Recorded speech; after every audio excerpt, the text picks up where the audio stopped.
தொடர்ந்து முக்கியமானது ஒரு அண்மை தகவலை பார்க்கிறோம்.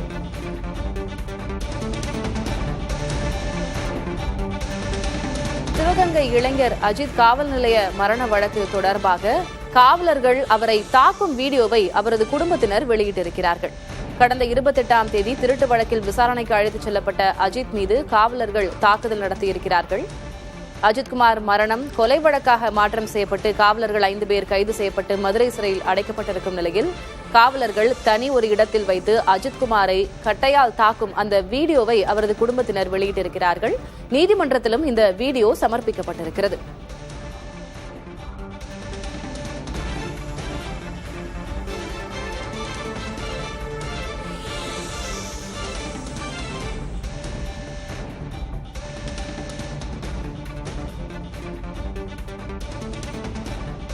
சிசிடிவிகள் இல்லாத ஒரு மறைவான இடத்தில் வைத்து அஜித்குமாரை காவல்துறையினர் தாக்கும் அந்த வீடியோ வெளியாகியிருக்கிறது.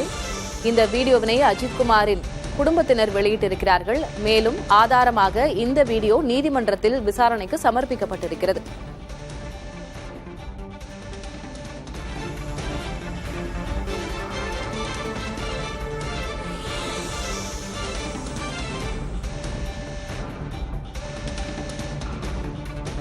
கூடுதல் விவரங்களை வழங்குவதற்காக செய்தியாளர் பிரசன்னா இணைந்திருக்கிறார். பிரசன்னா, அதிர்ச்சி தரும் ஒரு வீடியோவாக இருக்கிறது.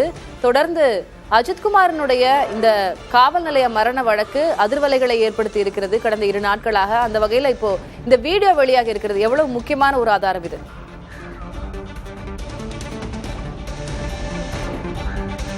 திலகவதி, அதாவது மதுரை, அதாவது திருப்போணம் காவலாளி அஜித்குமார் காவல் சித்திரவதை செய்யப்பட்டு கொடூரமாக கொலை செய்யப்பட்டதுக்கு உண்டான மிகப்பெரிய ஆதாரம் தான் தற்பொழுது புதிய தலைமுறைக்கு கிடைத்திருக்கிறது. அதாவது அஜித்குமார் வலி தாங்க முடியாமல் தன்னை யாரேனும் காப்பாற்றுவார்கள் என்ற ஒரு நம்பிக்கையில் கோயிலுக்கு பின்புறம் நகையை ஒழித்து வைத்துக்கிறேன் என காவலரிடம் சொல்லி அந்த பொதுக்கு அவர்களை கூட்டு வந்திருக்கிறார். அந்த இடத்தில் பொதுமக்கள் ஏராளமான பேர் இருக்கும் பொழுது அந்த இடத்தில் தங்களை யாரும் காப்பாற்றல என்ற நம்பிக்கையில் அங்கே வந்திருக்கிறார்.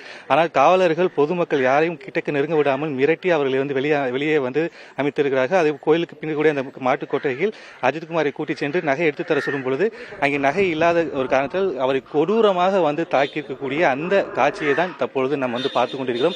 அந்த காட்சி பார்க்கும் போதே நெஞ்சு பதபதைக்கக்கூடிய விஷயமா தான் இருக்கிறது. இந்த இடத்தில் தான் அது காவல்துறை போட்ட அந்த எஃப்ஐஆர், முதல்கட்ட எஃப்ஐஆரில் அவர் எந்த விதமே துன்புறுத்தப்படவில்லை. அவர் காவலர்களை விசாரணை பொழுது தப்பித்து ஓடும்போது வலிக்கு அதனால வலிப்பு ஏற்பட்டு இறந்ததாக அப்பட்டமாக ஒரு முதல் தகவல் அறிக்கையை வெளியிட்டார்கள் என்ற விஷயத்தில் அஜித்குமாருடைய உறவினர்கள் கடும் கோபத்தில் இருக்கிறார்கள்.